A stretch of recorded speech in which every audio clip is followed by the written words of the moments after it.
Hello, everybody, and welcome back to the Parenting Podcast. We're so glad that you joined us today.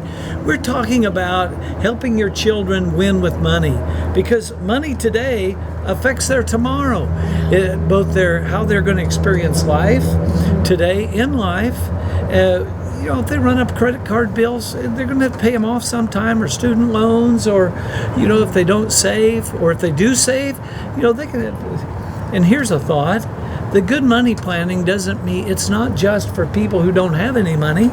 Good money planning's for everybody. Having a budget and all those things. It's just giving your money a job. You decide what you're going to do with your money.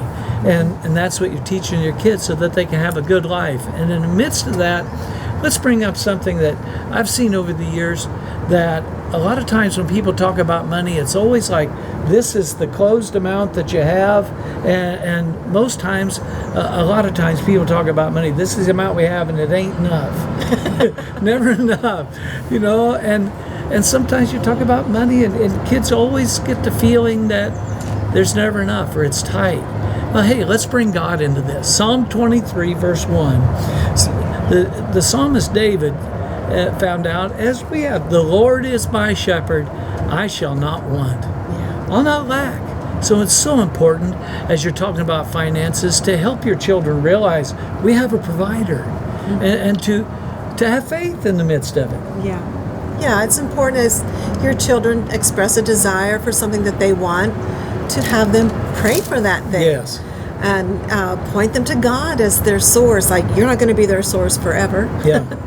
And so they might as well start trusting God to meet their needs too, as soon as they're of an age where they can. So be sure and be speaking positive things, faith-filled things to your children about the things in their life, that God will provide for them. God is our supplier. Yeah. We're thankful to God for everything that we have. We're thankful we have a job. Thank you, Lord. Instead of complaining about our job, I have to go to work.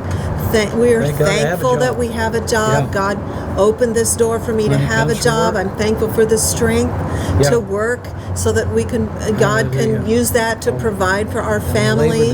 And just keep pointing your kids to God as our provider. God is our provider. That's right. And so that when they get out on their own, they're still looking to God and trusting God as their provider.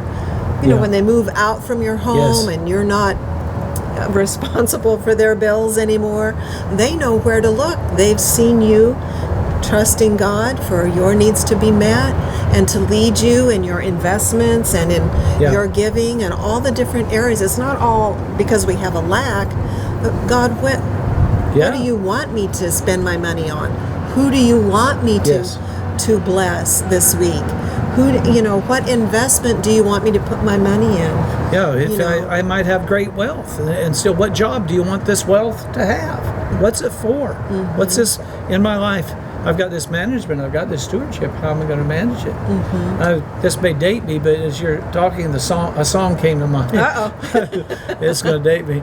It says, put your hand in the hand of the man who stilled the water. Yeah. Put your hand in the hand of the man from Galilee. Mm-hmm. That's what we're trying to do with our kids. Put their hand in the hand of the man who stilled the water. Mm-hmm. Put their hand in the hand of the man from Galilee. Yeah. Man, the Lord's their source. Yeah, and it's important for your kids to know God is a good God. Yeah. He wants them to be blessed. He wants them to enjoy life. He doesn't want them greedy, but he wants them to enjoy life. I remember when Sean was little, our older son was I forget how old he was, maybe 12, 13, 14 years old. He wanted a moped, a Raz, and we talked about having a vision, and he got a picture of a poster of it, put it on his closet wall or a closet door, and man, we were trusting God. He was believing God for a red Raz. Mm-hmm. And you know what? The Lord spoke to my heart to pay for half of it. How's that? I mean, his faith got a half-price Raz. And boy, what a blessing to the family it was. And you know what? When he outgrew that, he gave it to somebody, gave it to his brother. And it was a blessing to the whole family. So, but he believed God. That's what I'm saying. Yeah. He learned to trust God as his supplier. Yeah. Hey, thanks for listening today. thanks for raising your kids to love God and to serve Him with everything they have in their life. Yeah. We appreciate you, parents. We know that you're praying and asking God for His wisdom. So keep up the good work. Yes. Thanks for listening today. Have a blessed week.